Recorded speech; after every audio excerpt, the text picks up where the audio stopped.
Hey everybody. Hello. Welcome back to The Drunken Library. And this episode we are going to be talking about City of Bones by Cassandra Clare. It is book 1 in the Mortal Instruments series, which is the first of like 87,000 goddamn series in the same universe. And this is like the beginning. It's tip of the iceberg shit. But yeah, it's YA. It's like urban fantasy, some shit. I don't know.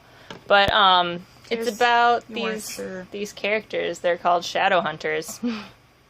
And they kill demons and occasionally rogue vampires and werewolves and such.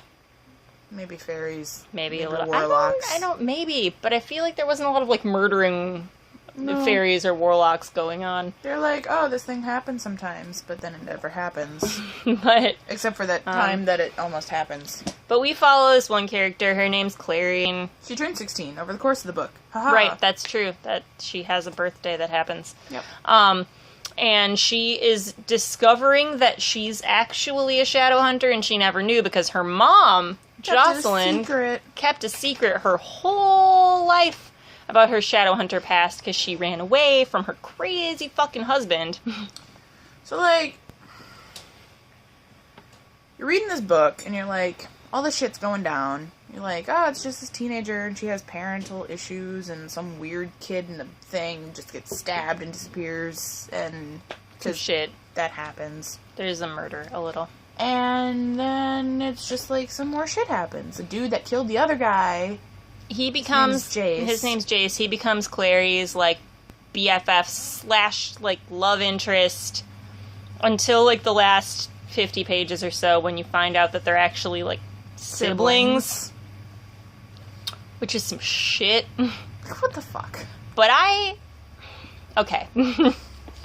I enjoyed reading this book. It was fun. It was a fun thing to read. It was pretty quick to get through. I had a lot of problems with it. Yeah, like, it was interesting, but then there were moments where you're like, really, though, you're gonna do that? Like, really, you're gonna use that? Like, there is this moment where we find out who Clary's... Oh. My goodness. Who Clary's father is, and I called that shit, like, 2 chapters into the book. I called it like 4 chapters in. Right. Or what? But no, it's like the end of chapter 3. Yeah. That's when I called but it's it. like well before the big reveal, which is way later in the book. But I'm like, oh, there's an evil guy, and she doesn't actually know who her dad is. Well, that'll do it. And so, dude, we're the last people in the universe to read this book. Really, nobody's being spoiled. Right. Actually, if you are actually looking for a legitimate review of this book, don't come here. Just don't. We're not the people you're looking for. So I called that, so that was predictable. The evil dude who's Clary's father reminds me a little bit of like Lord Voldemort. A little bit. He's got like some similarities. Actually, even closer than that, he's like a Lucius Malfoy. Yeah, he's definitely Lucius. Yeah, the other dude is Lucian. Haha, that's name true. Similarities. But there's like a moment with werewolves that's very Twilighty. Well, New Moony. Yeah, no, there's the part where like, I don't know, some shit is going down and the dude's just all like, I like shifted in midair, and I was like, oh, that's straight out of New Moon. Although, actually, maybe New Moon was straight out of this, because who actually wants to copy Stephanie Meyer anyway? Although, actually, 50 Shades of Grey happened, so I guess. Also, I'm pretty sure New Moon came out before this. Or the big, like, brother-sister reveal. Straight the fuck out of Star Wars.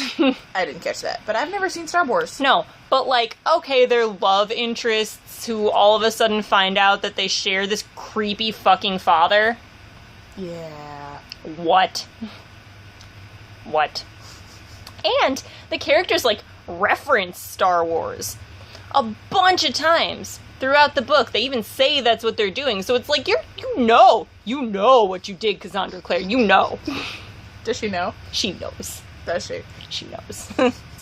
You know what I appreciated was when the dude is all like, it's the best restaurant in town. We're gonna eat at this place.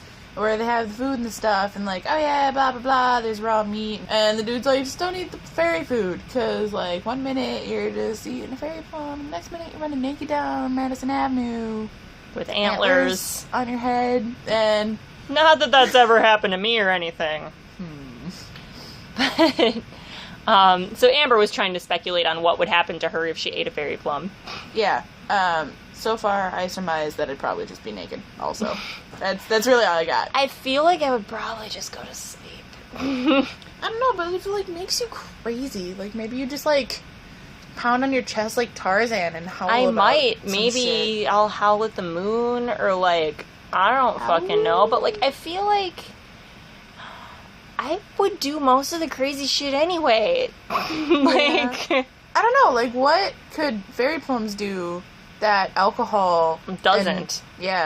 And to be honest, like even alcohol, like it just makes you a little more confused. Is all. I wouldn't do anything drunk that I wouldn't do sober. Just I'm a little more. I drop things and I burp more. This book, though, it's some shit. It's some shit. I had so many feelings. I was like, I get really wrapped up in stories like this, even if I'm like predicting shit left and right, and I'm like, whatever. I saw that coming. Oh yeah, and what the fuck was the thing where, of course, they're like chilling with the vampires. Chilling with the vampires in a hostile way. Those are the words I was looking for. She's good at words when she drinks. I'm the most best at words everest.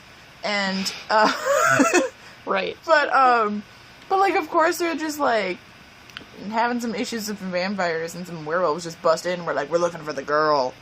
Anyway. I don't remember the point I was making before I went on the vampire werewolf rant.